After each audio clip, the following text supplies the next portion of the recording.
പിൽക്കാലത്ത് അതിന് നേതൃത്വം നൽകിയ മഹാന്മാർ ഈ കേരളത്തിലെ ഉയർന്ന പണ്ഡിതന്മാരായിരുന്നു, സാദാത്യങ്ങളായിരുന്നു, ഉറവുള്ള പണ്ഡിതന്മാരായിരുന്നു, അല്ലാഹു തആലാന്റെ ഔലിയാക്കളായിരുന്നു.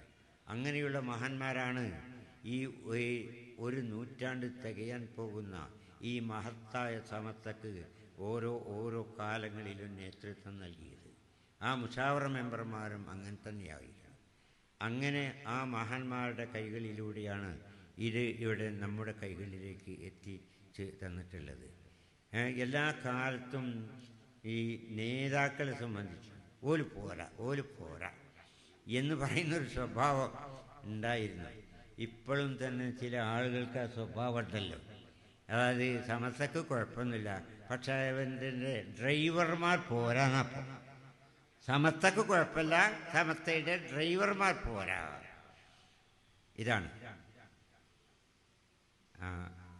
അങ്ങനെയുള്ള പരാതികളൊക്കെ ഉണ്ടാകാറുണ്ട്. ഇരുന്ന് തുടങ്ങിയതല്ല. ബഹുമാനപ്പെട്ട ശൈഖുന ഷംസുൽ ഉലമ നബറല്ലാഹു മർക്കദ മഹാനവറുകൾ സെക്രട്ടറിയും ബഹുമാനപ്പെട്ട റയീസുൽ മുഹഖിഖീൻ കണ്യത്ത് ഉസ്താദ് പ്രസിഡന്റുമായി നീണ്ട കാലം സമസ്തയെ നേതൃത്വം നൽകിയ മഹാന്മാർ. ഒരു കൂട്ടം ആളുകൾ പിന്നെ കണ്ട് പറയുന്നു അവർ പോരാ. എന്തുകൊണ്ട് അത് കണ്യത്തുസ്ഥാനം അത്തും പുത്തായിരിക്കുന്നു, അതൊക്കെ എങ്ങനെ പിടിച്ചുകൊണ്ട് നടക്കാൻ ചാക്കായിരിക്കുന്നു, അതുകൊണ്ട് പ്രസിഡന്റ് പോരാന്നാ പറഞ്ഞത്. ശംസുൽ ഉലമയാകട്ടെ അത് മുബ്തദീങ്ങളോടൊപ്പം വേദി പങ്കിട്ടത് കൊണ്ട് ശംസുൽ ഉലമയുടെ സുന്നത്ത് ജമാഅത്തിന്റെ ശതമാനം കുറഞ്ഞു പോയിരിക്കുന്നു, അതുകൊണ്ട് അതും പറ്റൂല. ഇവർ രണ്ടുപേരും നമ്മൾ കാണുകയും കേൾക്കുകയും ചെയ്യാം.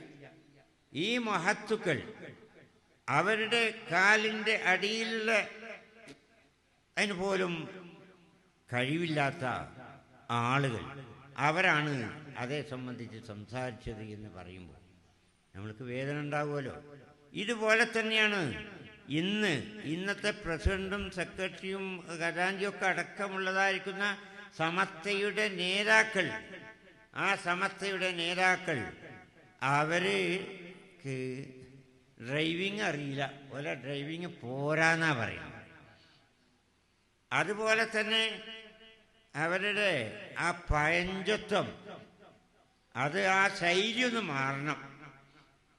മഹാന്മാരായിരിക്കുന്ന അയിമ്മത്ത് പറഞ്ഞ വാക്കുകൾ എടുക്കുക, അതുപോലെ തന്നെ അതുപോലെയുള്ള മഹത്തുക്കൾ കാണിച്ചു തന്ന വഴി, ആ വഴിയിലൂടെ മാത്രമേ വിജയം ലഭിക്കുകയുള്ളൂ എന്ന് വിശ്വസിക്കുന്ന ആ മഹാരഥന്മാർ തിരഞ്ഞെടുത്ത ആ വഴിയൊന്ന് മാറണം എന്നാലോചിക്കുന്ന ആളുകൾ ആലോചിക്കുന്നു.